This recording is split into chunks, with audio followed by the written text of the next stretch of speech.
everybody, it's me, Undead Viking. I'm here to review another cool game for you.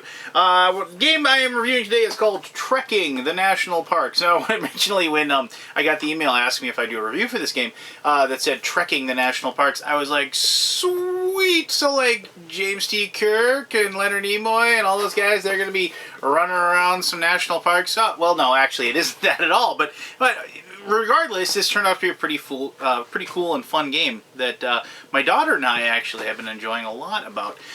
The game basically is all the national parks of the United States, and you get to travel to them, and you're collecting points by visiting specific ones and collecting gems and things like that. And by gems, I mean, of course, the cool little colored stones that you see in many different games. And so you're kind of racing everybody all around the globe, not the globe, I should say, all around the United States, and also different places like Hawaii and like the Virgin Islands and things like that as well. So there's all these like cool places that you can visit and you can go and check out. And the one thing that I was, when I was playing this game, what I was really excited about was I could see my daughter kind of, who is like turning 7 like now, like literally in a couple of days.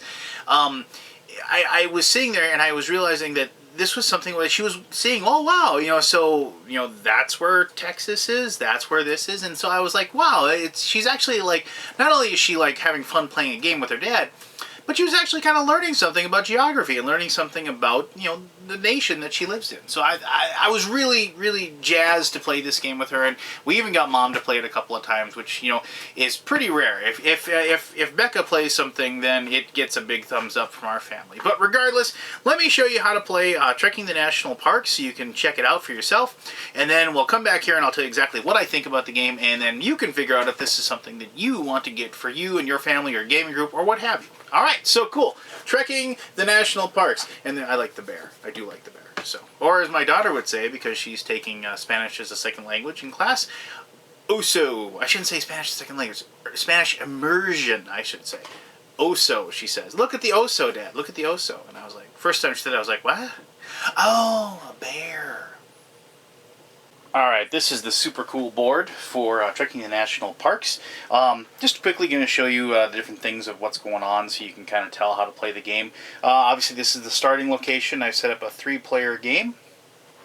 Each one of the parks has a little little diamond shape there, and you place randomly, you shuffle up all of the stones in this baggie, and then you distribute them before the game begins, and you place them all out.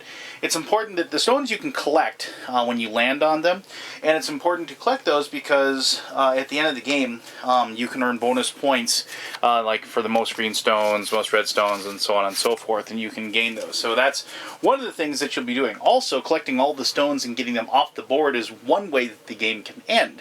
So if you process all of those, then obviously, if you feel like you're in the lead and you don't want somebody else to catch up to you, maybe you collect the last few stones on your turn or what have you.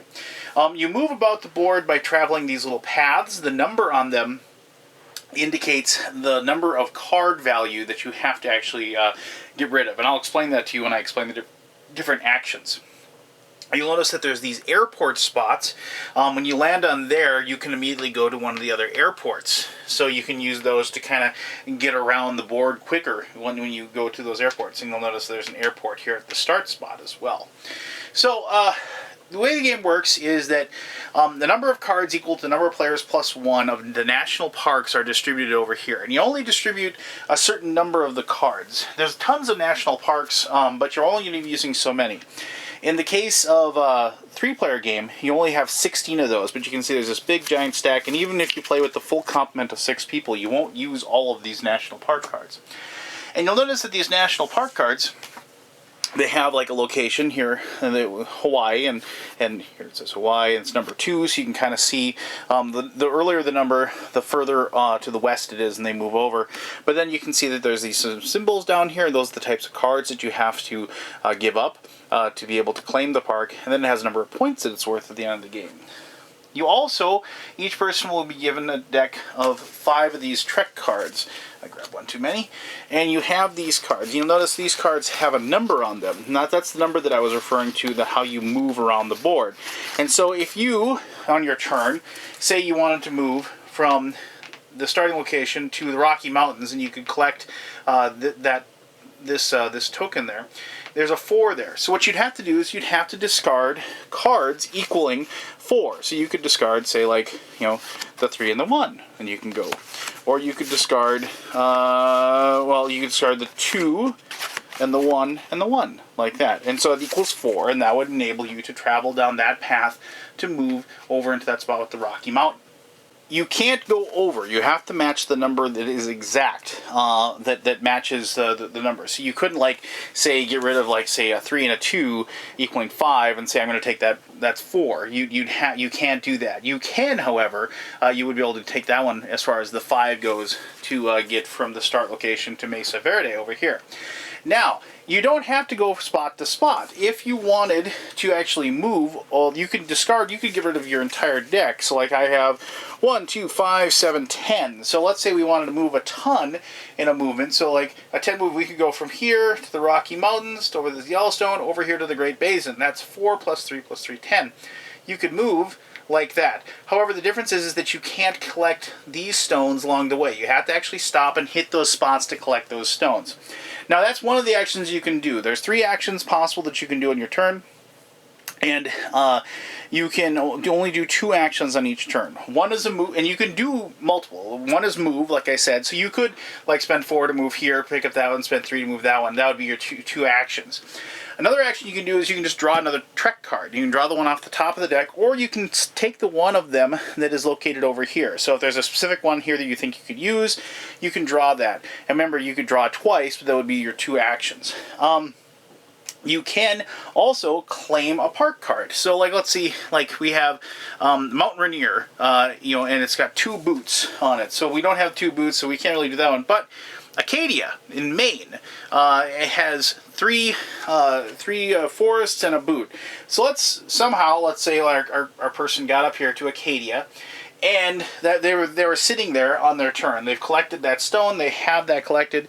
And then they draw the boot, because they can draw a card like so, and then you immediately replace that after it's taken. So we put a bear paw down there of 3, and then you discard the cards that match what Acadia has. So it's 3 forest and 1 boot. We could discard these cards like so, and then you would claim Acadia National Park, and you'd have that card, and you've earned 5 points towards the end of the game. That's how the game continues. Each person just takes a turn, they move around the board, collecting the stones and trying to collect this. And of course, also, you replace that as well. So now we have Wrangell St. Elias way up here in Alaska. That is one of them that you have to grab as well. Now, I already told you, once you've collected all the stones off the board, that's one way the game can end. Another way that the game can end is if all of the national park cards are collected, and the game ends with that as well. There is one wrinkle to movement. If you have a person that is blocking your path, so like you can't move through them. The only difference is you can move through somebody that's at an airport, but you can't move through somebody that is like in a spot that was going to block you. So if we had somebody in the Petrified Forest and you were in the Mesa Verde, and you wanted to move through there to the saguaro, you can't go through that person. So you'd have to actually go around and figure out a different way to get to that location if you wanted to. So the blocking actually does come in handy quite a bit as you're playing the game. It does actually come into play more often than you think, just because of the fact that a lot of the spots are kind of hubs and that connect a lot of different things, and you have to be kind of thinking on your toes and thinking of alternate routes in order to actually satisfy the movement that you want to do. Now, that's just the base game. There is one wrinkle that you can add to the game. Oh, I should say, like I said, at the end of the game, you do hand out, you have these bonus cards. Most green stones, most red stones, so on and so forth, like so. Then most park cards, and then you total up your total number of points, and whoever has the most points, of course, wins. Now, there is one action that you can add to the game that is the advanced play. One, you add this card, most total stones worth 5 points to the end game. And also, you add these postcards cards. And these postcards are much like the cards that we have down here, as far as the national park cards. You can claim, you have a deck of these, and you only use a certain number depending on the number of players you have. And then you, as an action, you can collect one of these. And you can have it in your hand. You can turn in cards to claim the postcard.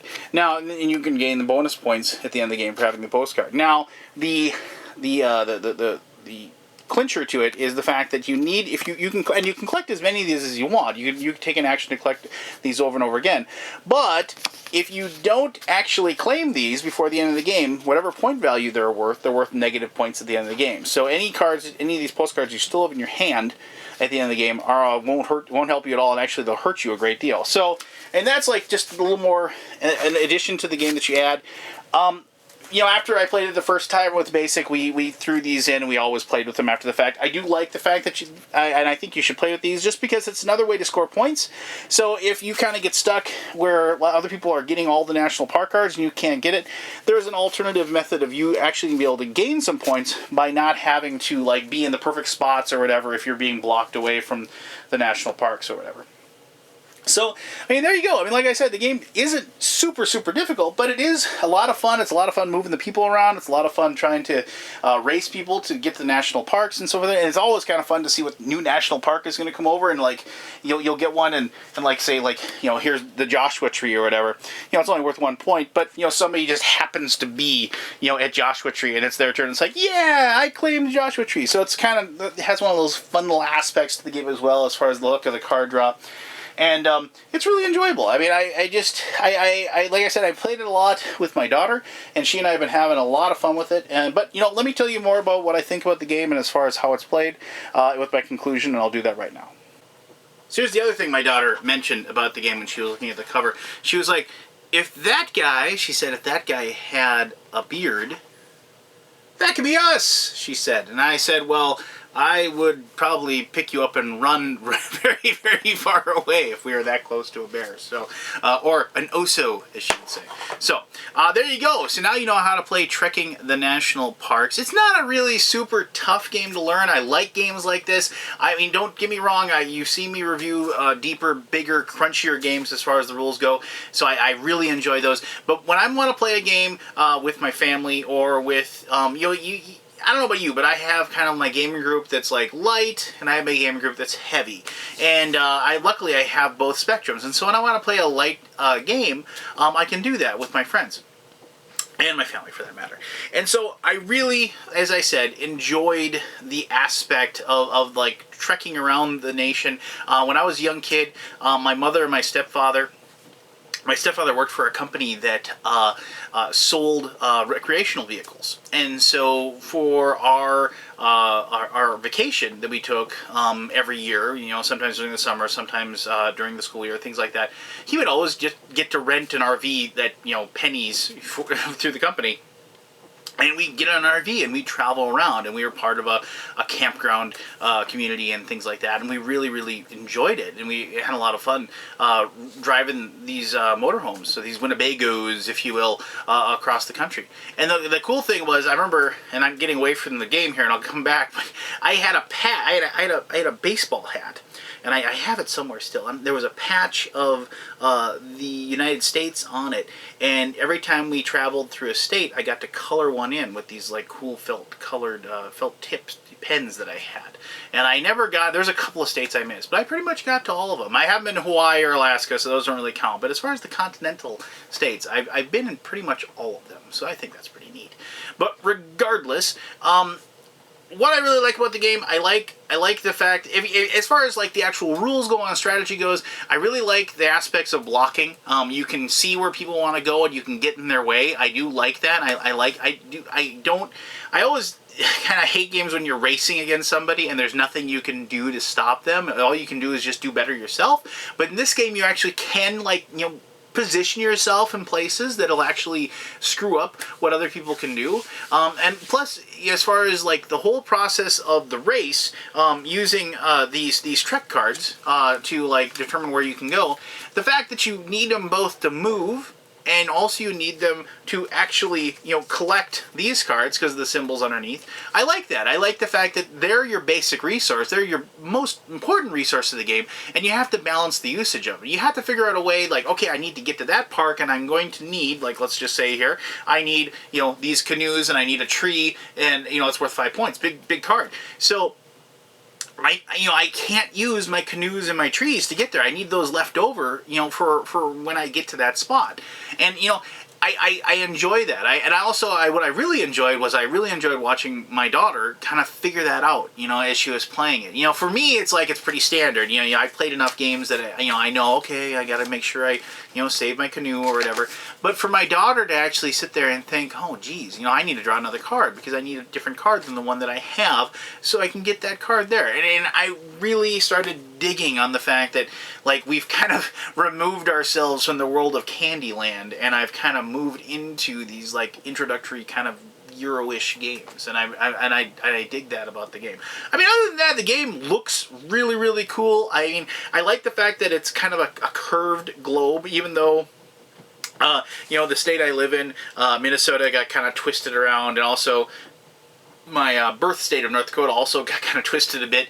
But I mean, I kind of like that, and also it caused a question from my daughter saying, why is it all kind of twisted? And I was like, well, it's because, like, if you were looking at it kind of like as a globe, it kind of turns and stuff like that. And she was like, oh yeah, and I showed her pictures on the internet and things like that from space, so she could kind of have an understanding why it's like that. And so it's a really, really light game. I mean, I shouldn't say really, really light, because there's a lot of cool things that go on during it, and it is very challenging. I mean, as far as, especially very competitive. I played it, I busted it out, and I played it with my, like, kind of hardcore gaming group, and they actually had a lot of fun with it.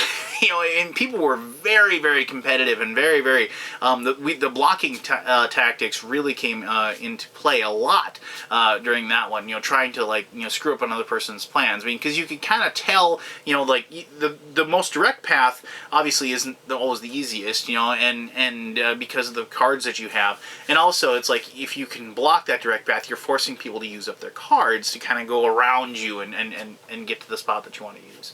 So for all of those things combined, I really enjoyed this game, Tricking the National Parks. I mean, plus the fact that I believe, I apologize, like, I got this, like, cool little one sheet that is going to be the guidebook, the park guidebook, and it's going to list off, like, all these different cool parks that you can travel and you can visit, and then it actually, like, it's going to have explanations of each one. And so I think what the designer was trying to make, Charlie Bink, was a game that appeals to the Euro gamer, but also actually is something that you can play to educate yourself and to educate your children, and, as far as the different places they can visit and get them inspired and interested in like, what is out there and what they can go see. And for a guy that, like, enjoys the outdoors and enjoys being in the outdoors, this game hit on all cylinders for me. So there you go.